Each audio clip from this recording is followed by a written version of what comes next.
Police का operation track down लगातार जारी है। पुलिस ने इनामी बदमाश को गिरफ्तार कर लिया है और नीरज फरीदपुरिया गैंग का ही सदस्य बताया जा रहा है और आरोपी पर पहले से 12 मुकदमे दर्ज है।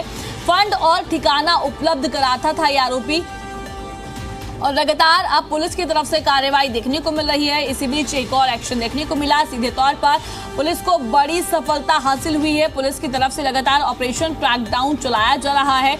इसी बीच लगातार तमाम गिरफ्तारियां देखने को मिल रही है। अब साफ तौर पर बदमाशों के खिलाफ एक संदेश है, अब बदमाशों की खैर नहीं और ये कार्रवाई लगातार जारी है। पुलिस ने इनामी बदमाश को फिर से गिरफ्तार किया है और नीरज फरीदपुरिया गैंग का ये सदस्य बताया जा रहा है। आरोपी पर पहले से ही कई मामले दर्ज हैं।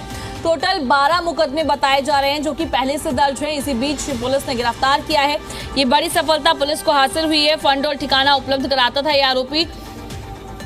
अब जांच की जाएगी इस आरोपी के कनेक्शन कहां हैं और कितने लोग इसके साथ जुड़े हुए हैं, किस तरीके से फंड उपलब्ध कराता था और जो ठिकाने हैं वो किस तरीके से उपलब्ध कराता था, किस तरीके से कार्रवाई कर रहा था, इसके साथ कितने लोग जुड़े हुए हैं। पुलिस का अब एक्शन लगातार जारी है। इन सभी चीजों पर अब जांच की जाएगी, पूछताछ की जाएगी। ये बड़ी गिरफ्तारी देखने को मिली है क्योंकि सीधे तौर पर जो उसके तार हैं वो नीरज फरीदपुरिया गैंग से जुड़े हुए हैं, उसका सदस्य है ये। तो ये बड़ी सफलता पुलिस को हासिल हुई है।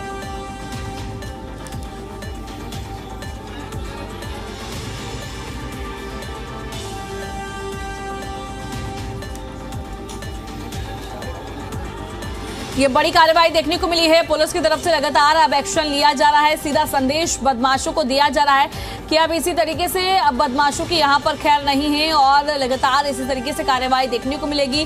पुलिस का ऑपरेशन ट्रैक डाउन देखने को मिल रहा है। ये ऑपरेशन लगातार जारी है। इसी के तहत अब बदमाशों के खिलाफ कार्रवाई देखने को मिल रही है। इसी बीच अब एक और कार्रवाई देखने को मिली। इनामी बदमाश गिरफ्तार किया गया है।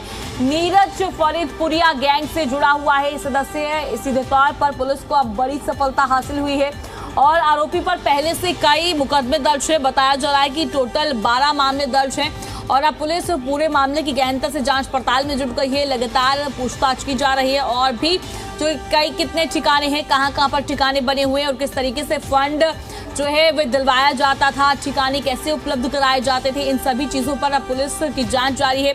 एक्शन लिया जाएगा और जो लोग जुड़े हुए हैं उनकी भी अब गिरफ्तारी जल्द देखने को मिलेगी क्योंकि जिस तरीके से फंड और ठिकाना उपलब्ध कराता था ये एक व्यक्ति के हाथ में नहीं है, पूरी टीम होती है और अब उन सभी चीजों पर कार्रवाई की जाएगी क्योंकि ये जो आरोपी है नीरज फरीदपुरिया गैंग से जुड़ा हुआ है। और इसी बीच ये अब बड़ी कार्रवाई देखने को मिली है। लगातार ऑपरेशन ट्रैक डाउन देखने को मिल रहा है। कई अपराधियों पर अब शिकंजा कसा जा रहा है। अब हम एक एक करके तारीखों के साथ भी आपको बता रहे हैं किस तरीके से लगातार पुलिस की तरफ से अब कार्रवाई की जा रही है, अपराधियों को पकड़ा जा रहा है। 994 अन्य आरोपियों को भी अब गिरफ्तार किया गया है। 8 नवंबर की बात की जाए तो 226 अपराधी गिरफ्तार किए गए थे, यानी कि परसों 7 नवंबर 54 अपराधियों को गिरफ्तार किया गया था, जेल भेजा गया। 6 नवंबर को 56 बदमाश गिरफ्तार किए गए। इसी तरीके से ऑपरेशन ट्रैक डाउन के तहत लगातार कार्रवाई की जा रही है। फिलहाल हमारे साथ ज्यादा बातचीत के लिए हमारे संवाददाता विजय और साथ ही शशि जुड़ गए हैं। विजय चंडीगढ़ से जुड़े हुए हैं। विजय, सबसे पहले मैं आपके पास आना चाहूंगी। विजय, देखिए जिस तरीके से पुलिस की तरफ से लगातार कार्रवाई की जा रही है, ऑपरेशन ट्रैक डाउन चलाया जा रहा है, इसी बीच अब नीरज फरीदपुरिया गैंग के एक सदस्य को पुलिस ने गिरफ्तार किया है। सीधे तौर पर एक बड़ी कार्रवाई है। जी बिल्कुल, आप नवंबर तक चलेगा और इसके निर्देश भी काफ़ी कड़े डीजीपी की ओर से दिए गए थे किस तरह से काम करना है। और इसी ऑपरेशन के तहत जो एक कुख्यात अपराधी पकड़ा गया है और कई आरोपों के तहत ये अपराधी पकड़ा गया है, कुलदीप त्यागी, जिसका फरीदपुरिया जो गैंग से का सदस्य है। और कई आरोप हैं जैसे कि ये हथियार मुहैया करवाता था सदस्यों को या उनको उनके रहने इत्यादि की व्यवस्था वो करता था, कई तरह के काम उनके लिए करता था और अब इसको गिरफ्तार जरूर किया गया है और आगे हालांकि कार्रवाई की जाएगी। लेकिन ये अकेला अपराधी नहीं है जो इस ऑपरेशन के तहत गिरफ्तार किया गया है। इससे पहले करीब 226 लोग जो हैं वो गिरफ्तार किए गए हैं, जिसमें से 161 ऐसे लोग हैं जो कुख्यात अपराधी हैं जिन्होंने पहले कई वारदातों को अंजाम दिया है, कई बड़ी वारदातों को अंजाम दिया है। 5 नवंबर से ये जो ऑपरेशन ट्रैक डाउन है ये शुरू किया गया था और 20 नवंबर तक ये इस तरह जारी रहेगा। पहले दिन 32 लोगों को पकड़ा गया था, दूसरे दिन 24 लोगों को और तीसरे दिन 56 लोगों को पकड़ा गया था और इस तरह से हर रोज़ लगभग 50-60 से के लगभग अपराधी जो है वो हर रोज़ पकड़े जा रहे हैं। इसके अलावा ऑपरेशन ट्रैक डाउन जिस तरीके से बनाया गया है उसका मकसद यही है कि जो भी वांछित अपराधी हैं, खासतौर पर फायरिंग करने, गोलाबारी करने के या कोई और इस तरह के जो गंभीर अपराध हैं, उनको लेकर ये खासतौर पर चलाया गया है। और जितने भी थाने हैं, उन थानों को निर्देश दिया गया कि कम से कम अपने लिस्ट में 5 जो सबसे कुख्यात अपराधी हैं उनकी लिस्ट कराएं, उनके धरपकड़ के लिए काम करें। और उसके बाद राज्य स्तर पर भी 20 सबसे बदनाम अपराधियों को, 20 सबसे कुख्यात अपराधियों की लिस्ट बनाने के जो निर्देश हैं वो दिए गए हैं। इसके अलावा जितने भी अपराधी फायरिंग जैसी घटनाओं में शामिल थे या इस तरह की और गंभीर अपराधों में शामिल हैं, उनको तुरंत पुलिस को गिरफ्तार करने के निर्देश दिए गए हैं। और इस साफ तौर पर कहा गया है कि चाहे पुलिस कैसे भी इन अपराधियों को अपनी गिरफ्त में ले, लेकिन इनको गिरफ्त में लेना ज़रूरी है। और हर एक पुलिस थाने को लेकर जो है इस तरह के निर्देश जो है डीजीपी की ओर से दिए गए हैं। इसमें और भी कई बातें जोड़ी गई हैं, जैसे कि अगर कोई अपराधी जो जेल में बंद है और वो जमानत लेकर बाहर आता है, लेकिन जमानत पर आने के बाद भी वो इस तरह के अपराधों को अंजाम देता है, तो पुलिस को ये भी निर्देश दिया गया है कि उस अपराधी को फिर से जो है वो गिरफ्तार करके और जेल में डाला जाए और उसकी जमानत है उसकी रद्द करने की कार्रवाई शुरू की जाए। ऐसे अपराधियों को बाहर नहीं भेजा जा सकता जो बाहर निकलने के बाद भी जो है इस तरह के अपराधों को अंजाम देते हैं। इसके अलावा जिन पर भी मुकदमे पहले पेंडिंग हैं, उन सभी अधिकारियों जो अपराधियों को पकड़ने के निर्देश पुलिस की ओर से दिए गए हैं। और अभी तक 226 जो अपराधी हैं उनको गिरफ्तार कर लिया गया है। हालांकि इसमें कुछ ऐसे अपराधी भी हैं जिनकी जो जमानत पर बाहर थे, जमानत पर बाहर आने के बाद भी उन्होंने इस तरह की जो अपराध हैं उनको अंजाम दिया। और आगे क्योंकि अभी आज 5वां दिन है इस ऑपरेशन का शुरू हुए को, लेकिन ये 20 नवंबर तक ये ऑपरेशन जो है ट्रैक डाउन इस तरह से चलेगा। और पुलिस की बड़ी कार्रवाई लगभग पूरे हरियाणा से देखने को मिल रही है। कई नामी जो बदमाश हैं उनको पुलिस की ओर से गिरफ्तार किया गया। पुलिस इसके लिए अलग अलग तकनीकों का सहारा ले रही है पुलिस, लेकिन हरियाणा पुलिस डीजीपी की ओर से कहा गया है कि चाहे कोई भी पुलिस जो है वो तरीका अपनाए, लेकिन जो ये अपराधी हैं इनको गिरफ्तार करना सबसे ज़रूरी है। और साथ ही साथ ये भी कहा गया है कि हरियाणा पुलिस जो बाकी जो पड़ोसी राज्य हैं, हिमाचल है, चाहे राजस्थान है, जम्मू कश्मीर या उत्तर प्रदेश, जो भी पड़ोसी राज्य हैं उनकी पुलिस के साथ जो है टाई अप करके उनसे समन्वय बनवाकर तब जो है मदद ले अपराधियों को गिरफ्तार करने। क्योंकि कई अपराधी सोचते हैं कि अगर वो दूसरे राज्य में चले जाएंगे तो हो सकता है वो पुलिस से बच जाएंगे, लेकिन वो अपराधी तब भी ना बचें, उसको लेकर भी एक जो खाका है वो तैयार किया गया है, जिसमें बाकी राज्यों की जो पुलिस है उसको भी शामिल किया गया है, ताकि बाकी राज्यों के साथ जो है पुलिस के साथ अपने आप को जोड़कर अपराधियों को जो दूसरे राज्यों से भी गिरफ्तार किया जा सके। तो इसलिए पुलिस ने एक रोड मैप तैयार किया है इस ऑपरेशन को शुरू करने से पहले। और 5 नवंबर को जो ऑपरेशन शुरू हुआ तब से लेकर पुलिस लगातार इस ऑपरेशन के तहत जो है कड़ी कार्रवाई कर रही है। और पहले दिन की शुरुआत ही 32 अपराधियों को पकड़ने से की थी और अब लगभग 225 अपराधी पुलिस की ओर से पकड़े जा चुके हैं। और आंकड़ा जो है वो और लगातार बढ़ता जाएगा, क्योंकि 20 नवंबर तक ये ऑपरेशन जारी रहेगा, तो आंकड़ा ये और ज़्यादा आगे बढ़ेगा। जी ठीक है विजय, हमारे साथ शशि और देवेंद्र भी जुड़े हुए हैं। शशि, देखिए मैं आपके पास आना चाहूंगी। अब जिस तरीके से लगातार बदमाशों के खिलाफ कार्रवाई की जा रही है, अब सीधा संदेश हरियाणा में बदमाशों को दिया जा रहा है कि हरियाणा में बदमाशों की कोई भी जगह नहीं है। देखिए, बिल्कुल सही बात है कि जिस तरह से ये 5 नवंबर से 20 नवंबर तक ऑपरेशन ट्रैकडाउन रखा गया है, साफ तौर पर कह दिया गया है एक तरह से कि नो हाइड प्लेस, यानी कि अपराधियों के लिए हरियाणा में अब कोई जगह नहीं है।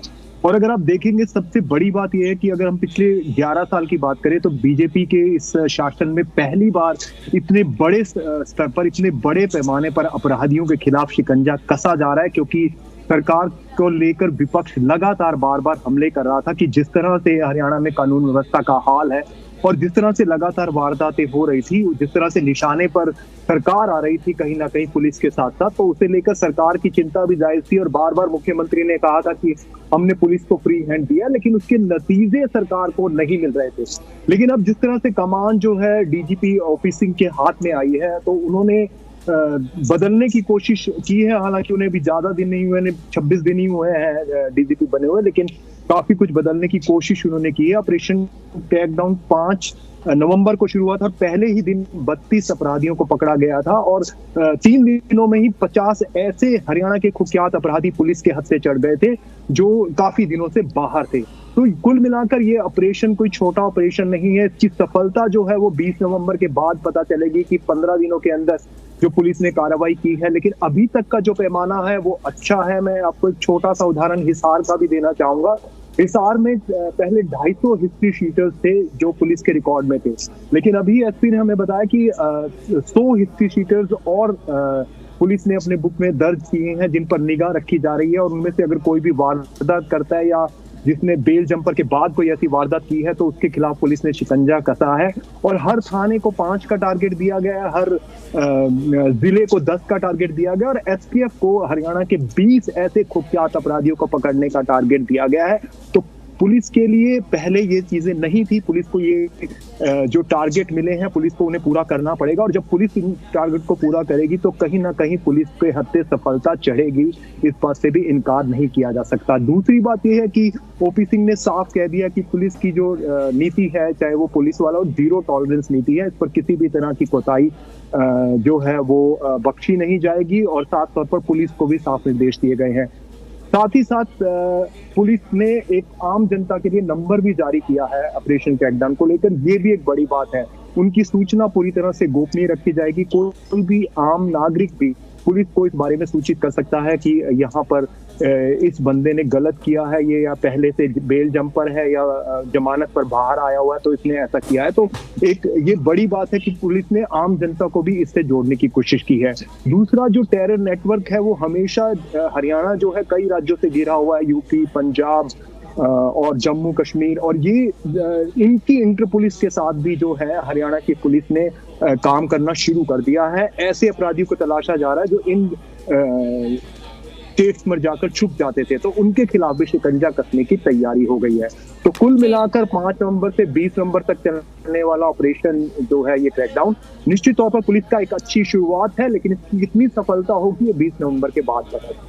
जी ठीक है शशि, हमारे साथ देवेंद्र भी जुड़े हुए हैं। देवेंद्र, देखिए जिस तरीके से आप पुलिस की तरफ से कार्य किया जा रहा है, लगातार एक्शन देखने को मिल रहा है। अब मैं आपसे जानना चाहूंगी, जिस तरीके से ऑपरेशन क्रैकडाउन ये जारी है, जब से ये ऑपरेशन चालू हुआ है 5 तारीख से हालांकि जारी है ये क्रैकडाउन और 20 तारीख तक चलना है, तो इसी बीच कितनी गिरफ्तारियां देखने को मिली है?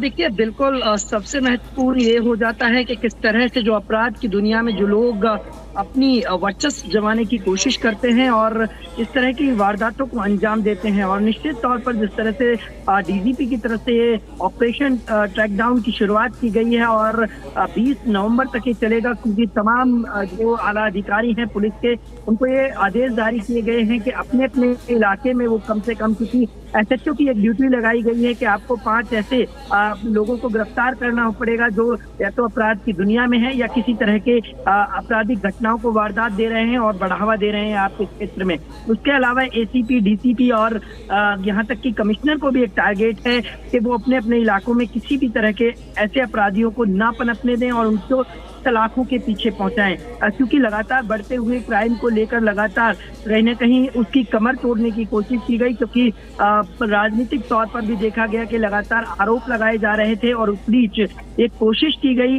डीजीपी की तरफ से कि एक ऐसा टेक्स्ट तैयार किया जाए जिससे अपराधियों को सलाखों के पीछे पहुंचाया जाए और उनको सबक सिखाया जाए। आपने गुरुग्राम में भी देखा कि पिछले कुछ दिनों में, यूं कहें कि पिछले 2 से 3 महीने के अंदर लगभग 5 से 7 एनकाउंटर हुए, जिसमें लगभग 1 दर्जन के करीब ऐसे कुख्यात अपराधियों को घायल किया गया है, उनको घायल अवस्था में गिरफ्तार किया गया कि उन्हें अब सलाखों के पीछे पहुंचाया गया है। क्योंकि सबसे बड़ी बात यह है कि लगातार बढ़ते हुए यदि अपराध पर आपको अंकुश लगाना है तो ऐसे अपराधियों को सलाखों के पीछे पहुंचाना होगा, उनकी